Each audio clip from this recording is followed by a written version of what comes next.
दिल मुंहिंजी पुरज़ा थी वई, तुंहिंजी त जान छुटी पई।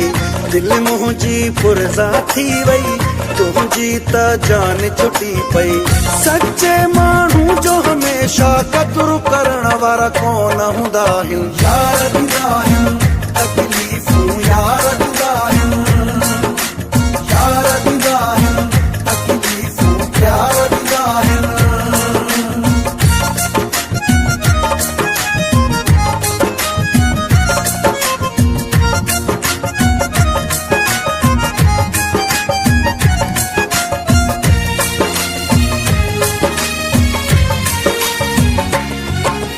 बि त सिधी काठीअ ते मिठा रखंदो आहे बारू ज़मानो ई।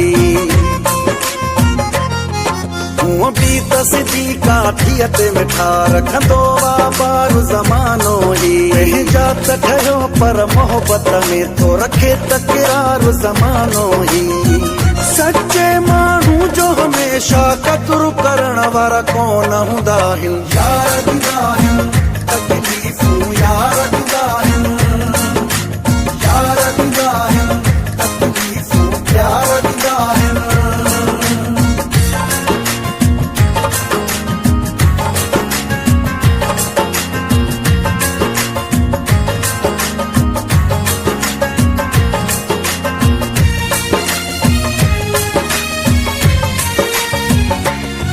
दिल में तो ॿियाई रखी हुई मिठा, उहो रूप तुंहिंजो ज़ाहिर थी पियो।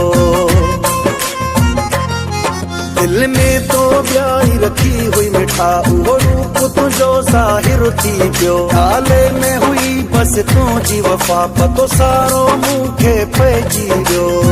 सच्चे माण्हू जो हमेशा कदुरु करण वारा कोन हूंदा आहिनि। यार ॾींदा आहिनि तकलीफ़ूं, यार ॾींदा आहिनि, यार ॾींदा आहिनि तकलीफ़ूं, प्यार ॾींदा आहिनि।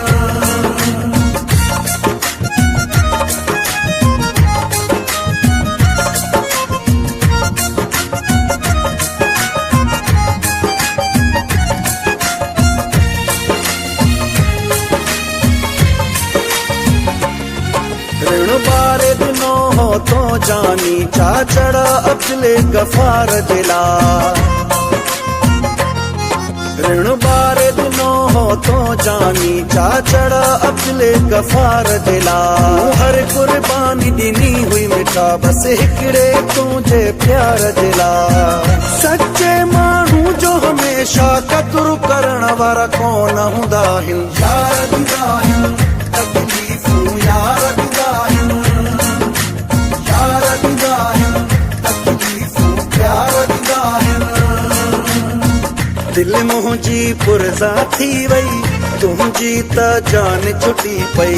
दिल मुंहिंजी पुरज़ा थी वई, तुंहिंजी त जान छुटी पई।